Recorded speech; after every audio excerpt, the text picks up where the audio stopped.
This lecture will cover How Leisure Impacts the Economy, Part 2. Readings from Chapter 10, page 193 through 202.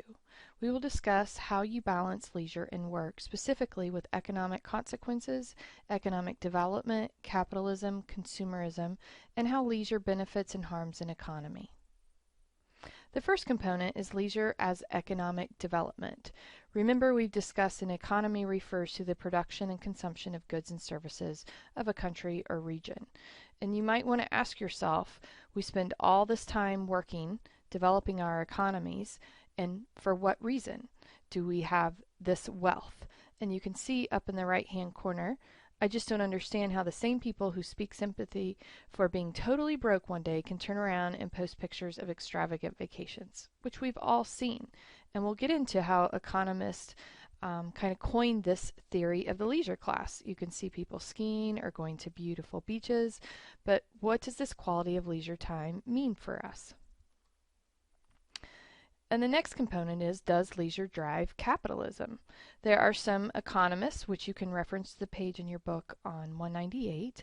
They discuss the purpose of wealth. Some of these people you have probably read about before, but Adam Smith, the father of economics, talks about how self-interest and competition lead to economic prosperity. You have Karl Marx, who is the father of socialism, that talks about this idea of social struggles and overpowering the upper class. Thorstein Veblen wrote The Theory of Leisure Class, and he talks about how you have this conspicuous consumption, that leisure is a status symbol for the wealth. And our most recent economist in our times talks about how consumption should be connected with this sustainability, or this idea of a shared economy where you work and spend less to create and connect more. So consumption defined. Consumption is purchasing all personal goods or services. It is our largest gross domestic product category. And you might think about all the things that you could purchase over a regular week.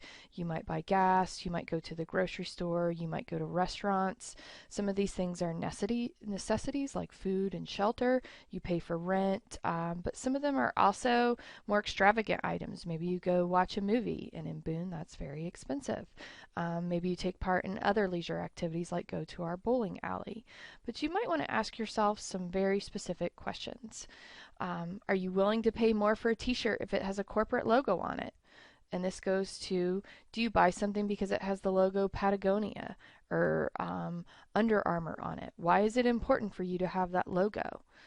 When you're cold, do you turn up the heat?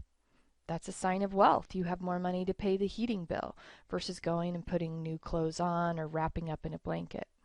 Are you willing to work 40 years at a job you hate so you can buy lots of stuff?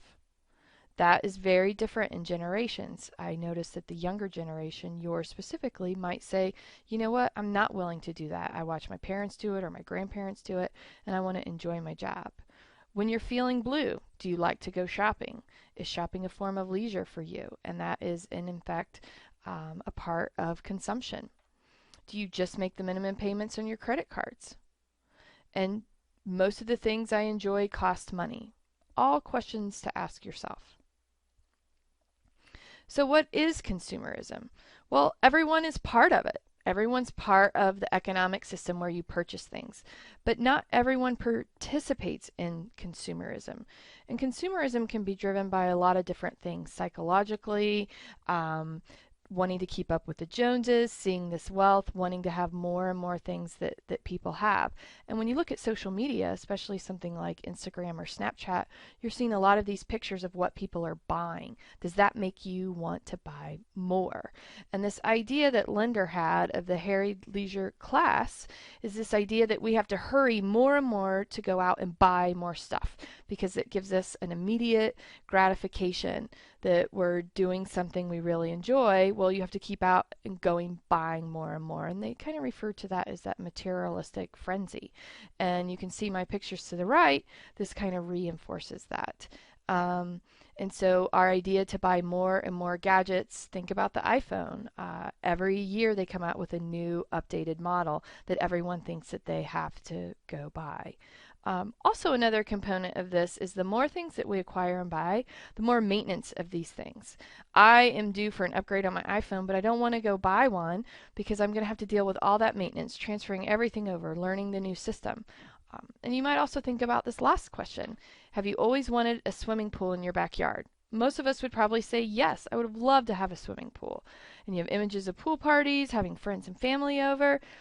But then why do so many people fill in their pools? I can tell you as an adult, I've seen just as many people fill in their pools as put in pools.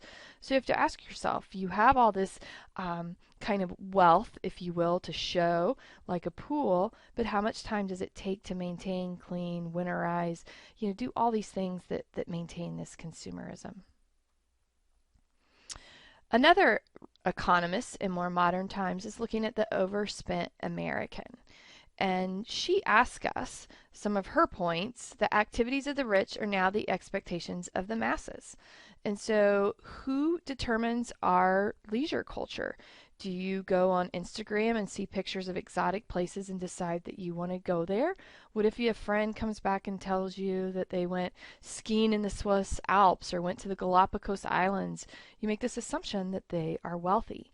The consequences of increased discretionary income and diversity of leisure expression.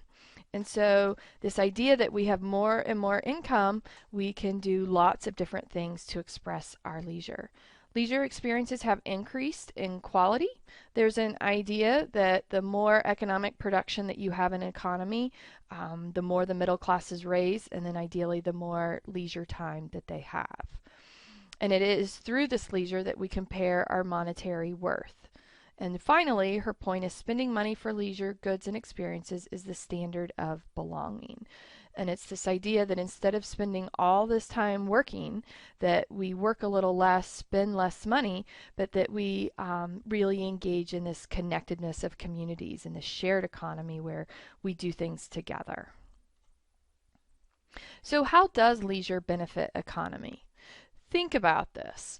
You can look at these pictures to the right. These are mostly of Central Park if you've ever been there. It's one of the gems in New York City. It attracts businesses. Most businesses want to locate in communities that have young or middle-aged people who are happy, that are healthy, that want to come to work every day. And how are people happy and healthy? They're participating probably in parks and recreation. They are physically active. They may have lots of arts. They go to the library. They're very engaged. So these are things people do in their leisure time. This attracts businesses and therefore increases a region's economy. You also have travel and tourism. People love to visit North Carolina. Why? We have everything. We have the mountains in the west. We have the rich culture of the low country, and then we have the beaches. It encompasses everything. Also, leisure reduces the cost of crime. You have more people out enjoying a community. You have less crime, provides good public relations, which in turn equals profits. The more people that are engaging in leisure and recuperating, you have more injured workers returning to jobs. You also have salaries from leisure occupations. Think about Boone in the high country. A lot of people run their businesses, gem mines, spas, resorts, river rafting, zip lines, all of these come from leisure occupations. And in a tourist destination, there's high growth for that. Also, taxes the government for leisure expenditures. You might not be aware, but there's a head and bed tax in most communities. If you come and stay outside the city limits of Boone, but in Watauga County, you are taxed additionally, and that goes to promote the tourism of the area. Some of the highest taxes are places like Las Vegas. They tax the hotels, airplane visits, and then rental cars, because ideally that wouldn't be taxing the local people, but the tourists that come to the community. And so, how does leisure harm an economy? You have decreased productivity from holidays. And so, the more holidays you have, the less a country or a region might work. And you might think about France. They get 6 weeks of vacation. Pretty much production shuts down in the summer months so people can go out and enjoy their leisure time. Also, the seasonal nature of some leisure forms. Um, and so you might have an increased impact on a community because a lot of people are coming at a certain time. So in the high country, everyone loves to come in the summer, fall, and winter.